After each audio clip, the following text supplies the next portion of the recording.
नमस्कार, जय जगन्नाथ। आपण मानकु मो चैनल को अनेक अनेक अभिनंदन। ओम गं गणपतये नमः।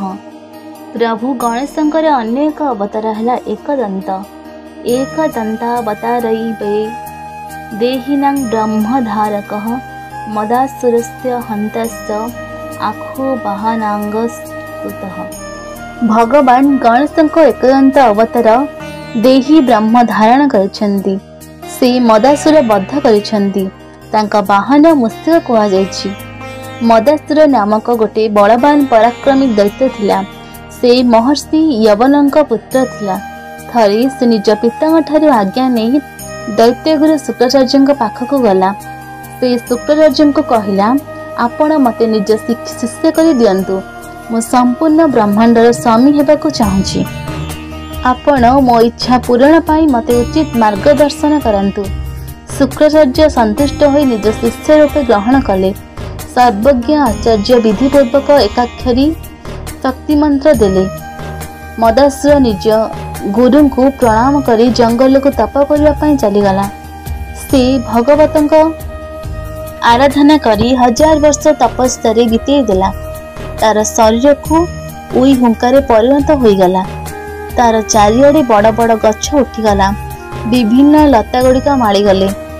तार कठिन तपस्या प्रसन्न होई माँ भगवती आविर्भाव हेले। माँ ताको निरोग रहिबा पाई एवं संपूर्ण ब्रह्मांडर राज्य प्राप्त करिबार वरदान देले। मदासुर संपूर्ण धरित्री उपरे निज राज्य विस्तार कला। परी स्वर्ग उपरे आक्रमण कला। इंद्र आदि देवता को हराई दे स्वर्ग उपरे राजती कला। से प्रमदासुरर कन्या सालस सहित विवाह हेला। ताठारु ताको 3टी पुत्र हेले। से शूलपाणी भगवान शिव को मध्य परास्त करदेला। सबुआड़े असुरर क्रूर शासन चलिला। धर्म कर्म लुप्त होईगला। देवता एवं मनुष्यर दुखर सीमा रहिला नहीं। चतुर्दिग हाहाकार होई उठिला। चिंतारे थिबा देवता सनत कुमार को पाखकु गले। से माने असुरर विनाश एवं धर्म संस्थापनार उपाय पचारिले।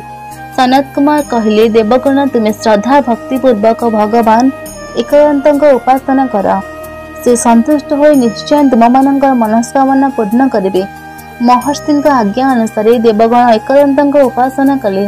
तपस्या 100 वर्ष पूरा हेबा परी मूषिक वाहन भगवान एकदंत प्रकट हेले एवं वर मागिबारु कहले। देवगण कहले, भगवान मदासुर शासन जोगु देवगण निज स्थान एवं ऋषिगण निज कर्मरु भ्रष्ट होइगले।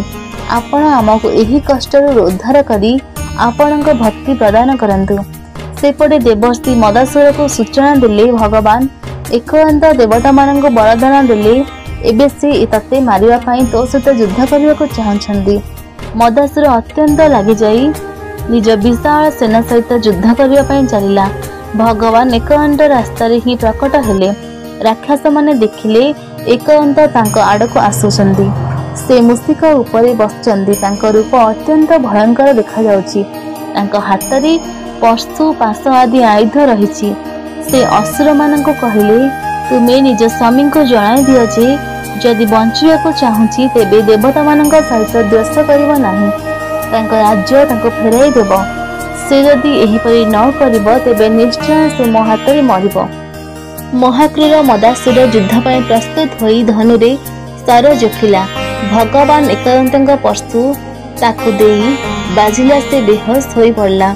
चेता फेरिया परे से जानिगला परमात्मा ही ता आगरे प्रकट होइछन्ती। तेणु हाथ जोड़ी स्तुति करी कहिला, प्रभु मते क्षमा कर दियो। एबे निज दृढ़ भक्ति प्रदान करा। एकदंत कहले, जेउठी मोर पूजा होइथिबो तो सेठाको जीव नाही। आज ठुरु तू पाताल रे निवास करिवु। देवता माने प्रसन्न होई एकदंतक स्तुति करी निज लोक को चली गले। ओम गं गणेशाय नमः।